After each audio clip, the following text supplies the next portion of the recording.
नमस्कार दोस्तों, आप सभी का स्वागत है आपके अपने YouTube चैनल अरविंद सिंह 40 पर। आज हम बात करेंगे 21 नवंबर दिल्ली पुलिस में जितने भी क्वेश्चन बन सकते हैं उन सारे क्वेश्चनों को देखेंगे, और जो फर्स्ट मीटिंग, सेकंड मीटिंग और तीनों मीटिंग के क्वेश्चन है उनको भी हम इस वीडियो में डिस्कस करेंगे। उसके साथ में जो भी क्वेश्चन बन सकते हैं उनको भी डिस्कस करेंगे। देखते हैं पहला क्वेश्चन जैसे आ जाता है। पहला क्वेश्चन लिखा है कि यूबी लाकपी किस राज्य का पारंपरिक नृत्य है, तो मणिपुर इसका राइट आंसर होगा दोस्तों। और जितनी भी एडिशनल जानकारी है उसको आप पढ़ लेना है, अगर मैं पढ़ाऊँगा तो वीडियो बड़ा हो जाएगा दोस्तों। लिखा है भारत में पहली सीमेंट फैक्ट्री कौन सी है, तो भारत की जो पहली सीमेंट फैक्ट्री थी वह 1904 में चेन्नई तमिलनाडु में स्थापित की गई थी दोस्तों। अगला देखते हैं शाकुर खान किस वाद्य यंत्र से संबंधित है, तो शाकुर खान सारंगी बजाते हैं दोस्तों। शाकुर खान सारंगी बजाते हैं। और उसके साथ में जितने भी नाम हैं दोस्तों, इंपॉर्टेंट नाम, एसएससी के फेवरेट नाम है, इनको भी आपको याद कर लेना अगर आपका आगे आने वाला एग्जाम है। देखते हैं चट्टानों का अध्ययन क्या कहलाता है दोस्तों। चट्टानों का अध्ययन पेट्रोलॉजी कहलाता है दोस्तों। अगला क्वेश्चन आ जाता है सार्वजनिक स्वामित्व वाली वस्तु को निजी स्वामित्व में कर देना क्या कहलाता है, तो सरकार से निजी क्षेत्र में स्वामित्व संपत्ति या व्यवसाय के हस्तांतरण को निजीकरण कहा जाता है दोस्तों। आगे आप लोग देख लेना दोस्तों। आगे लिखा है सार्वजनिक उपक्रम में सरकार की जिम्मेदारी बेचने की प्रक्रिया विनिवेश कहलाती है। ये आपको याद रखना है नोट। अगर किसी पीएसयू या पीएसयू का निजीकरण किया जा रहा है तो उसमें सरकार अपनी 51% से अधिक हिस्सेदारी निजी क्षेत्र को बेच देती है। कहने का मतलब है 51% होगा तभी निजीकरण करेगी वो। अगला देखते हैं दोस्तों। अगला क्वेश्चन है कोई व्यक्ति कितने समय तक बिना निर्वाचित हुए मुख्यमंत्री रह सकता है, तो 6 माह तक आप बिना निर्वाचित रहे मुख्यमंत्री रह सकते हैं, फिर आपको जो है निर्वाचन करना पड़ेगा दोस्तों। अगला देखते हैं दोस्तों। कौन सी संघीय व्यवस्था की विशेषता नहीं है, तो विशेषता नहीं है तो इसमें देख लिए एक संघीय ढांचे में 2 स्त्री सरकार होती हैं। केंद्र आपको इसमें नहीं, आपको ये मैं बता दूं कि ये सारी मैं आपको बता रहा हूँ। संविधान की सर्वोच्चता, स्वतंत्र न्यायपालिका, केंद्र तथा राज्य के बीच शक्तियों का विभाजन, ये सारी आप चीज़ें देख ले दोस्तों। अब मुझे एग्जैक्ट ऑप्शन नहीं पता इसलिए मुझे क्वेश्चन मिला और मैंने ये आपको करा दिया, ये विशेषताएं। अगला देखते हैं। महान बोधित विहार या महान बोधित मंदिर कहाँ पे है, तो इसका राइट आंसर होगा आंसर ए आपका राइट आंसर होगा दोस्तों, बोधगया विहार। यूनेस्को में 2002 में विश्व धरोहर में घोषित हुआ था दोस्तों। अगला देखते हैं सर्व शिक्षा अभियान किस अनुच्छेद से संबंधित है, तो अनुच्छेद 21A में। और कब चालू हुआ था, तो 2001 में दोस्तों ये चालू हुआ था। और ये भी पूछा जा सकता है अगले आने वाली शिफ्टों में कि यह किस पंचवर्षीय योजना के तहत था, तो उस समय ये 8वीं पंचवर्षीय योजना चल रही थी दोस्तों। अगला देखते हैं 9वीं पंचवर्षीय योजना दोस्तों चल रही थी, 8वीं नहीं 9वीं पंचवर्षीय योजना में सर्व शिक्षा अभियान चला था। अगला देखते हैं।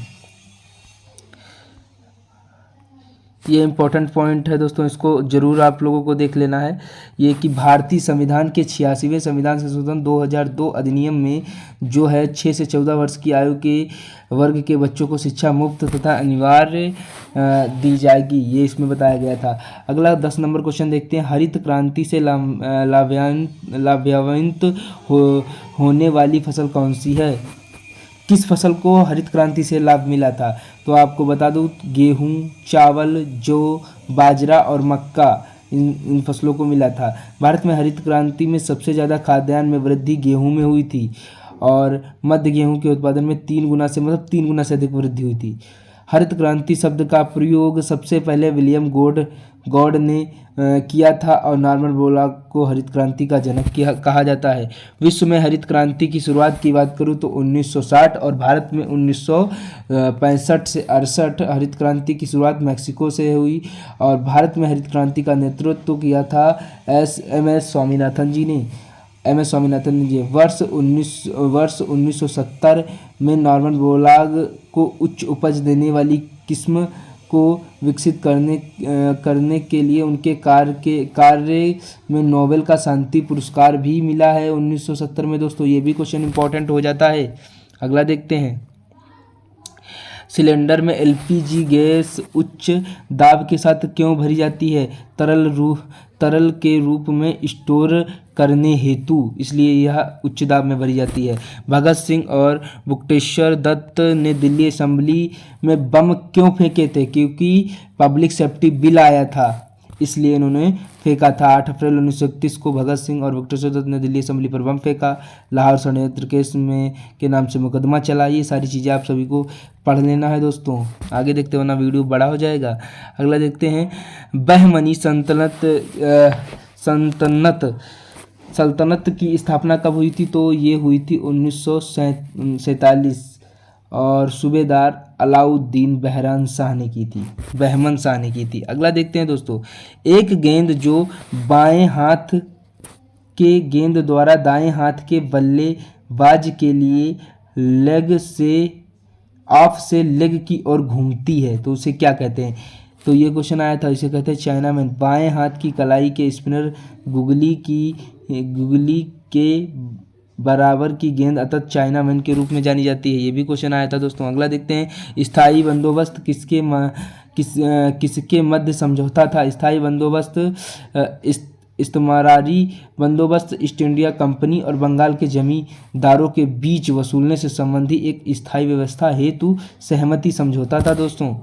अगला देखते हैं, अगला इसी में इंपॉर्टेंट पॉइंट देख लेंगे। स्थायी बंदोबस्त 1793 में लॉर्ड कॉर्नवालिस ने बंगाल, बिहार, उड़ीसा और यूपी अन्य क्षेत्रों में लागू किया था। रैयतवाड़ी जो थी मद्रास के तत्कालीन गवर्नर टॉमस मुर्रो द्वारा स्टार्ट की गई थी और इजारेदारी प्रथा जो थी वह 1772 में वारेन हेस्टिंग ने लागू की थी। अगला देखते हैं दोस्तों, 2011 की जनगणना के अनुसार सबसे कम साक्षरता दर किस केंद्र शासित प्रदेश की थी? तो केंद्र शासित प्रदेश में अगर आएगा तो दादर नगर हवेली की साक्षरता सबसे कम थी और सबसे अधिक की अगर बात करें तो भैया जी लक्षद्वीप की थी। South Asian football federation championship 2023 कहाँ पर हुई थी? तो ये तो आप सभी को पता हुआ है, भारत में हुई थी और इसमें बेस्ट प्लेयर सुनील छेत्री थे और फेयर प्ले अवार्ड जो नेपाल को मिला था, विजेता भारत था और विजेता कुवैत था दोस्तों। और सेफ की शुरुआत 1993 में हुई है। आगे देखते हैं, जीडीपी का सबसे अच्छा घटक किसे माना जाता है? तो जीडीपी का सबसे अच्छा घटक उपभोक्ता भी होता, सकल निवेश भी होता, सरकारी खर्चा, आयात निर्यात, ये सारे जीडीपी के अच्छे घटक माने जाते हैं। ठीक है, निम्नलिखित में से किसकी शक्ति सिर्फ विधानसभा के पास है? तो धन विधेयक की शक्ति केवल विधानसभा के पास है या लोकसभा के पास है? अगर केंद्र में आएगा तो लोकसभा और राज्य में आएगा तो विधानसभा। जीएसटी किस संविधान संशोधन के तहत जोड़ा गया? 101। और ये जो 5 वाली है दोस्तों, ये पहले तो चला था 0, 5, 12, 18 और 28, अभी 0 हटा दी गई है दोस्तों। ये भी याद रख लेना। अब पूछा जाएगा कि जीएसटी की कितनी कर दरें हैं, तो अब जीएसटी की कर दरें 4 रह चुकी हैं और जब लागू हुआ था तो 5 थी। अगला देखते हैं, संविधान में मूल सूचियाँ कितनी हैं? तो संविधान में मूल सूचियाँ संविधान निर्माण के समय मूल संविधान में 395 अनुच्छेद और 22 भागों में विभाजित थी। इसमें केवल 8 अनुसूचियाँ थी। वर्तमान में 395 अनुच्छेद और 12 अनुसूची और 25 भागों में विभाजित है। पहली अनुसूची में क्या है? तो संघ तथा राज्यों के क्षेत्रों का वर्णन है। दूसरी अनुसूची में मुख्य अधिकारियों के वेतन तथा भत्तों का है इसमें वर्णन। तीसरी अनुसूची में शपथ है। चौथी अनुसूची में राज्यसभा की सीटों का उल्लेखन है। पांचवी अनुसूची में अनुसूचित जाति और जनजाति क्षेत्रों के प्रशासन का उल्लेख है। छठी अनुसूची में असम, त्रिपुरा, मेघालय और मिजोरम का जनजाति प्रशासन है। दोस्तों मैं एक आपको यहाँ पे बात बता दूं कि अब आपसे डायरेक्ट ये पूछेगा कि 5वीं पंचवर्षीय योजना में कौन सा राज्य नहीं है। आपको ध्यान रखना है, असम है, त्रिपुरा है, मेघालय है, मिजोरम है। ये क्वेश्चन बन सकता है दोस्तों, इंपॉर्टेंट क्वेश्चन है ये। 7वीं अनुसूची की बात करें तो केंद्र तथा राज्यों के बीच शक्तियों का बंटवारा है दोस्तों। आगे देखते हैं, 8वीं अनुसूची क्या है दोस्तों? 8वीं अनुसूची 22 भाषाओं का उल्लेख करती है। 9वीं अनुसूची भूमि सुधार संबंधित है और ये पहले संविधान संशोधन के द्वारा जोड़ी गई थी। 10वीं अनुसूची दल बदल संबंधित है। 11वीं अनुसूची पंचायतों का जो प्रावधान है, और 12वीं अनुसूची नगर निकायों का प्रावधान कराती हैं, और 11वीं अनुसूची में 29 विषय हैं और 12वीं में 18 विषय हैं दोस्तों, ये भी आपको ध्यान रखना है। और ये 73वें संविधान संशोधन के 73वां था दोस्तों। अगला देखते हैं, भारत में किसकी जयंती पर 12 जनवरी को प्रतिवर्ष राष्ट्रीय युवा दिवस मनाया जाता है? तो स्वामी विवेकानंद जी की जयंती पर। और संयुक्त राष्ट्र, मतलब आपको ये इतना याद रख लेना है कि जो 12 जनवरी को स्वामी विवेकानंद जी के जन्मदिवस पर राष्ट्रीय युवा दिवस मनाया जाता है। अब आगे देखते हैं, ब्रह्म समाज की स्थापना किसने की? तो ब्रह्म समाज की स्थापना राजा राम मोहन जी ने 1828 में कलकत्ता में की थी। अब दोस्तों जितने भी मैं संगठन आपको बताऊंगा उनका आप अगर सन ना भी याद है तो कोई बात नहीं, वो कहाँ पर स्थापित हुए हैं वो चीज़ एसएससी पूछ रहा है। जैसे पूछा गया कि आत्मीय सभा राजा राम मोहन ने की 1815 में की। ये तीनों चीज़ें सभी को याद होती है, लेकिन कहाँ की? तो कलकत्ता में की। ये भी आपको ध्यान होना चाहिए। रामकृष्ण मिशन स्वामी विवेकानंद ने 1 मई 1997 में की, या वेस्ट बंगाल में की थी रामकृष्ण मिशन की स्थापना। Servant of India society Gopal Krishna Gokhale ने 1905 में इसकी स्थापना की। ब्रह्म समाज राजा राम मोहन राय ने 1828 में कलकत्ता में इसकी स्थापना की। धर्म समाज जो है यह राधाकांत देव ने 1829 में कलकत्ता में ही इसकी स्थापना की। Arya Samaj Dayanand Saraswati 1875। Asiatic society William Johnson ने की थी और 1784 में दोस्तों की थी। सत्यशोधक समाज ज्योतिबा फुले और 1873 में इसकी स्थापना हुई दोस्तों इस वीडियो में जितने भी आपको स्थान दिए हुए हैं, जैसे ब्रह्म समाज का कलकत्ता और धर्म समाज का कलकत्ता, तो अगर जिनके नहीं दिए उनको आपको याद करके जाना है दोस्तों। जैसे आर्य समाज लिखा है दयानंद सरस्वती 1875, एशियाटिक ये तो बता दिया। तत्वबोधनीय सभा देवेंद्र नाथ ठाकुर ने की थी और 1839 में की थी। वेद समाज की स्थापना केशव चंद्र सेन ने 1864 में की थी।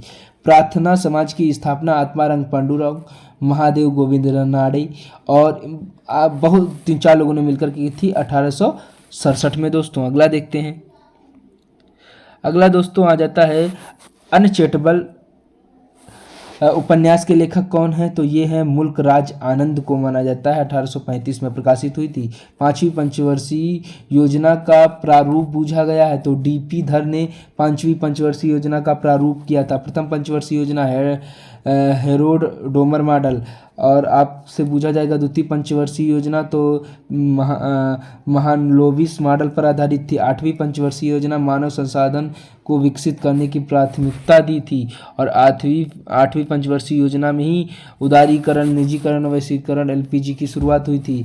एफडीआई का फुल फॉर्म क्या होता है? तो फॉरेन डायरेक्ट इन्वेस्टमेंट दोस्तों। अगला देखते हैं, उत्तरी मैदान का पश्चिमी भाग क्या कहलाता है दोस्तों? उत्तरी मैदान का पश्चिमी भाग जो पंजाब का मैदान है, कहने का मतलब है भारत का जो उत्तरी भाग है उसका जो पश्चिमी भाग है। उत्तरी बोले तो उत्तर में क्या है? जम्मू कश्मीर, उसका पश्चिम में क्या पड़ जाता है? पंजाब, तो पंजाब के मैदान होंगे दोस्तों। अगला देखते हैं कि अर्थशास्त्र के लेखक कौन है? तो कौटिल्य, इन्हें ही विष्णुगुप्त और चाणक्य के नाम से जाना जाता है, और यह चंद्रगुप्त मौर्य के दरबार में रहते थे। बुद्ध चरित्र संस्कृत का महाकाव्य है, इसके रचयिता अश्व घोष हैं दोस्तों। अष्टाध्यायी पणजी के द्वारा लिखी पहली पुस्तक है, और इसमें सबसे पहले लिपि का प्रयोग या कह सकते हो व्याकरण का प्रयोग किया गया था। गीत गोविंद के लेखक जयदेव हैं, और मुद्रा रक्षक विशाख दत्त के द्वारा रचित एक रचना है दोस्तों रामायण वाल्मीकि, और विक्रांत चरित्र विल्हड़ के द्वारा लिखा, विक्रमांक चरित्र विल्हड़ के द्वारा रचित है। राजतरंगिणी यह कल्हड़ के द्वारा रचित, इसमें कश्मीर का जो है आपका वर्ण मिलता है दोस्तों, कश्मीर का वर्ण मिलता है। हर्षचरित्र और कादम्बरी बाणभट्ट के द्वारा, और महाभाष्य पतंजलि के द्वारा। अस्त्रशास्त्र जो है आपकी चाणक्य मैंने बता दी। पृथ्वीराज रासो चंद्रवरदाई, महाभारत वेदव्यास दोस्तों इंपॉर्टेंट सारी पुस्तकें हैं, ये सारी आपको पढ़ के जाना है। अगला देखते हैं, अगली हैं कुमार संभवम, अभिज्ञान शकुंतलम और मेघदूतम रघुवंशम। ये सारी पुस्तकें हैं, ये सारी पुस्तकें आपकी कालिदास की हैं दोस्तों, ये सारी पुस्तकें कालिदास की हैं, और कालिदास चंद्रगुप्त के नवरत्नों में से एक हैं। अगला आ जाता है कि नागानंद, रत्नावली और प्रियदर्शिका, ये हर्षवर्धन के द्वारा रचित पुस्तकें हैं। हर्षवर्धन के द्वारा रचित पुस्तकें हैं दोस्तों। अगला देखते हैं कि राज्य सभी बालकों के लिए 6 वर्ष की आयु पूरी करने तक प्रारंभिक बाल्यावस्था देख रेख मतलब शिक्षा जो होगा 0 से 6 वर्ष की जो शिक्षा है वह किस में है, वह अनुच्छेद 45 में है दोस्तों। अगला देखते हैं, अगला है दोस्तों इम्पोर्टेंट पॉइंट दोस्तों, इसका इम्पोर्टेंट है, थोड़ा देख लेते हैं। संविधान 46वां संशोधन अधिनियम 2086वां संशोधन 2002 में यह बदलाव किया गया कि राज्य इस संविधान के प्रारंभ में 10 वर्ष की अवधि के भीतर सभी बालकों को 14 वर्ष की आयु तक निःशुल्क तथा अनिवार्य शिक्षा देने का प्रयास करेगा। इसके लिए जो हुआ था ये 21 के ए में, मतलब कि ये 86वां संविधान संशोधन के बारे में बात की गई है यहाँ पर। अगला देखते हैं दोस्तों, लीला समसन। आप सभी को बता दूं लीला समसन जो है वो आपकी भरतनाट्यम से संबंधित है दोस्तों। अगला देखते हैं, मधु। मधु किस राज्य की एक संगीतकार है, तो भैया जी ये झारखंड की हैं, मधु मंसूरी। अगला देखते हैं, उन्होंने बिहार से अलग राज्य झारखंड के आंदोलन के लिए कई नागपुरी गीत लिखे दोस्तों, ये भी क्वेश्चन इंपॉर्टेंट हो जाता है। अगला देखते हैं, विलायसीन नाटक जो है, नाट्यम किस राज्य का एक लोक नृत्य है। ऐसे लोक नृत्य पूछे जा रहे हैं जो कभी नहीं पढ़े गए दोस्तों। विलायसीन, तो ये भैया जी आंध्र प्रदेश का राइट आंसर होगा दोस्तों। पहले पुरुष विलायसीन थे नर्तक जो हैदराबाद में थे, हैदराबाद के श्री संजय कपूर जोशी हैं, मतलब कि विलायसीन नाटक के पहले नृत्यकार जो हैं संजय कपूर हैं दोस्तों। इस बार के अगर हम दिल्ली पुलिस के पेपर की बात करें तो रिव्यू से ये पता चल रहा है कि बच्चे बोल रहे हैं कि मैथ और रीजनिंग का लेवल थोड़ा सा मतलब कि अच्छा है, कि अगर आपने तैयारी की है तो आप आराम से 40 में 35 और 36 क्वेश्चन बना देंगे। और जो आपकी जीएस है वो मॉडरेट लेवल की आ रही है, जीएस मॉडरेट लेवल की आ रही है। और कंप्यूटर आपने अगर पढ़ी है तो आप अच्छा स्कोर करेंगे दोस्तों। अगला देखते हैं, जिनका भी पेपर लगा मैं आपको बता दूं कि आप लोगों का जिस दिन पेपर है उससे एक दिन पहले का एनालाइज जरूर देख के जाना है, और उसी प्रकार से आपको पेपर वहाँ पर देखने को मिलेगा। पेपर में यह नहीं होगा कि अगर आपका पेपर बहुत बाद में है तो पेपर हार्ड हो जाएगा, जैसा लेवल चल रहा है उसी प्रकार से लेवल आगे बढ़ रहा है दोस्तों। अगला देखते हैं, अगला क्वेश्चन है, भारतीय संविधान में विधि के शासन की अवधारणा कहाँ से ली गई है। तो दोस्तों विधि के समक्ष समानता जो है आपकी इंग्लैंड या ब्रिटेन से ली गई है दोस्तों। अगला देखते हैं, अगला है, प्रधानमंत्री नरेंद्र मोदी ने 21 अगस्त 2022 में किस शहर में मेट्रो की आधारशिला रखी। तो नागपुर महाराष्ट्र में दोस्तों रखी हैं। अगला देखते हैं, मानव विकास सूचकांक में 2021, यहाँ पे आपको ये देखना कि 2021 की इसने बूझी है, 2022 की नहीं, 132 2021 की करंट, जितनी भी करंट आ रही है वो 2021 की आ रही है, जो भी आ रही है 1-2 नंबर की वो 2021 की ही आ रही है। अब मानव विकास सूचकांक से कुछ जैसे आंकड़े हैं मैंने यहाँ पर रख दिए कि भारत की रैंक 132वीं थी, और इसमें जो फर्स्ट था स्विट्ज़रलैंड और नॉर्वे, और उसके बाद आइसलैंड दूसरे तीसरे स्थान पर रहा, और टॉप 5 देश मैंने यहाँ पर आपको बता दिए। और ये जो है जानकारी, एडिशनल जानकारी, इसको आप पढ़ लेना। अगला देखते हैं, और यूएनडीपी जो है जिसका मुख्यालय न्यूयॉर्क में है वो इस रिपोर्ट को जारी करता है दोस्तों। अगला देखते हैं, सल्तनत काल में दीवान कर्ज विभाग किस से संबंधित है। तो दीवान कर्ज विभाग जो है ये सैन्य विभाग से संबंधित है दोस्तों, और इसे बलबन ने शुरू किया था। अब इसमें देखते हैं कालीन प्रशासन को देखते हैं, सल्तनत जो कालीन प्रशासन है इसको देख लेते हैं दोस्तों।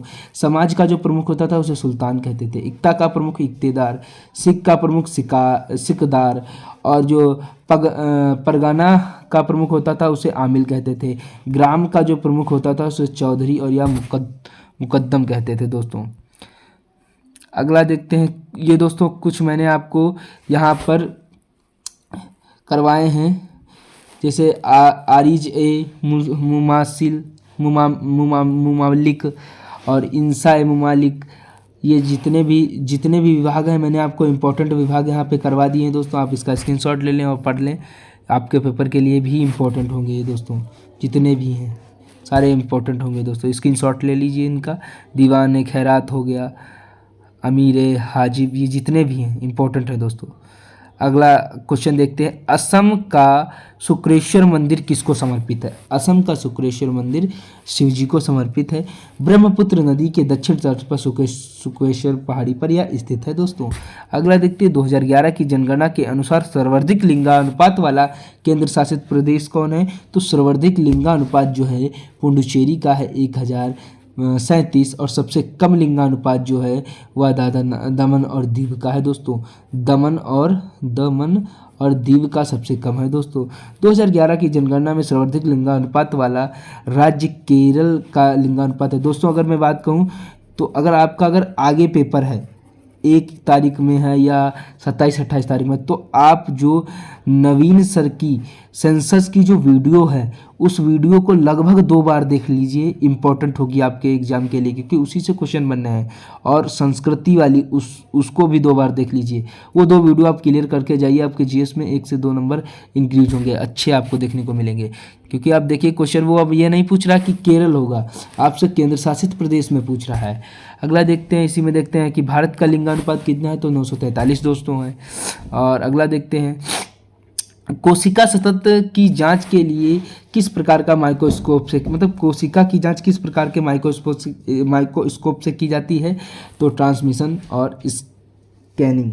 अगला देखते हैं, ऋग्वैदिक काल में सबसे कम किस देवता का वर्ण मिलता है? तो प्रजापति का सबसे कम मिलता है दोस्तों।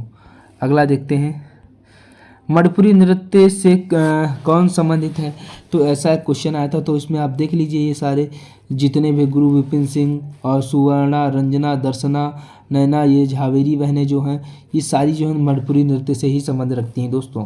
अलीगढ़ मुस्लिम यूनिवर्सिटी की स्थापना किसने की थी? तो 1875 में मोहम्मडन एग्लो ओरिएंटेड कॉलेज के नाम से स्थापित किया गया था। सर सैयद अहमद खान ने इसको स्थापित किया था दोस्तों।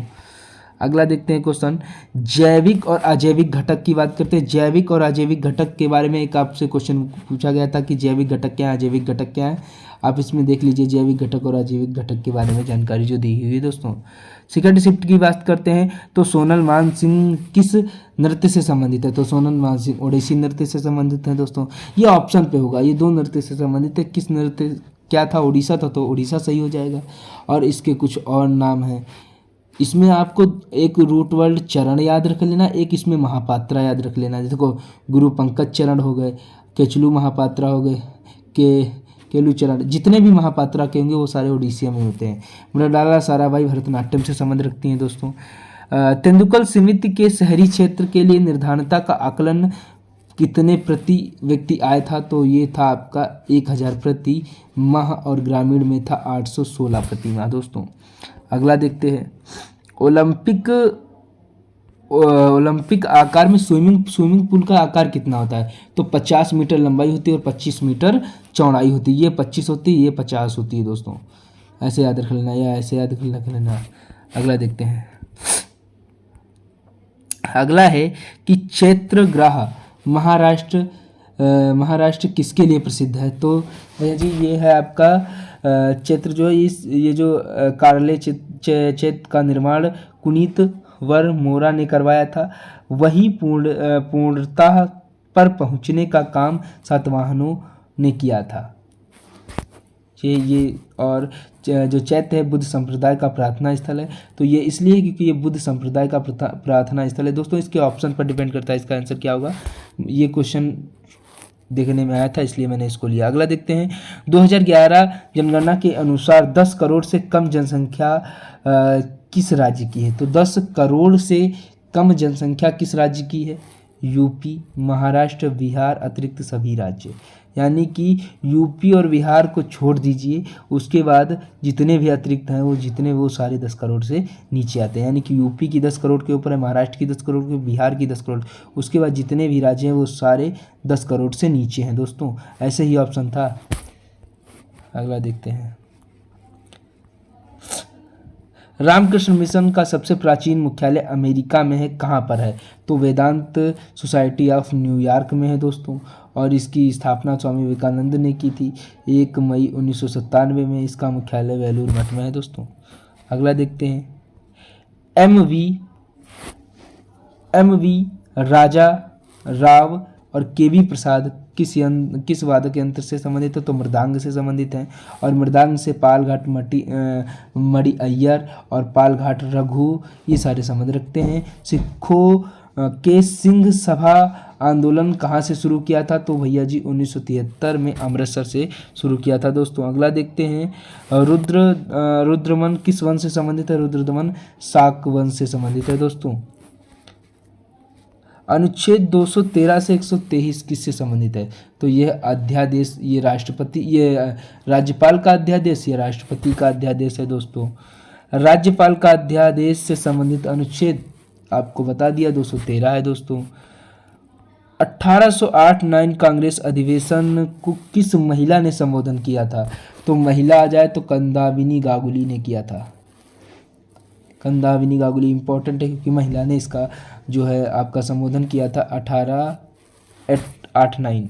अगला देखते हैं विजय स्तंभ किसने बनवाया? तो विजय स्तंभ का निर्माण मेवाड़ा नरेश राणा कुंभा ने महमूद खिजली के नेतृत्व वाली मालवा की सेना पर बनवाया था। लड़ाई स्मृति के रूप में इसे बनवाया था दोस्तों, सारंगपुर की लड़ाई के विस्तृत में। अगला देखते हैं दोस्तों अगला आ जाता है आपका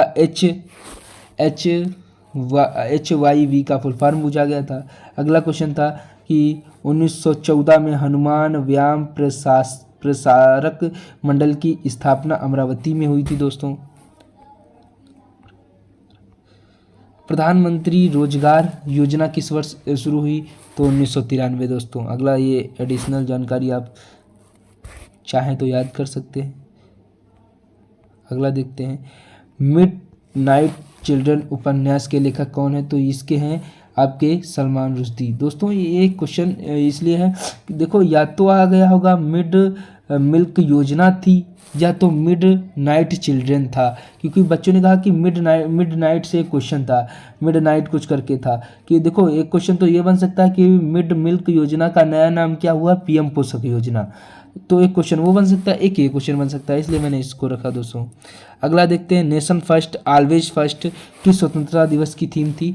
तो ये 77वें इंडिपेंडेंस दिवस की जो थीम है नेशन फर्स्ट और ऑलवेज फर्स्ट 15 अगस्त 2023 की थीम है दोस्तों। अगला देखते हैं 1976 में संविधान में क्या जोड़ा गया? तो मौलिक कर्तव्य दोस्तों जोड़े गए थे। ये इंपॉर्टेंट क्वेश्चन था, 42वें संविधान संशोधन के तहत दोस्तों जोड़े गए थे दोस्तों। अगर ये इस वीडियो का लास्ट क्वेश्चन था, अगर दोस्तों वीडियो पसंद आई हो तो चैनल को सब्सक्राइब करें, वीडियो को लाइक करें और एनालाइज वीडियो देखने के लिए कि आप बेल आइकन को भी दबा लें दोस्तों। और हम मिलते हैं अगले वीडियो के साथ। धन्यवाद दोस्तों।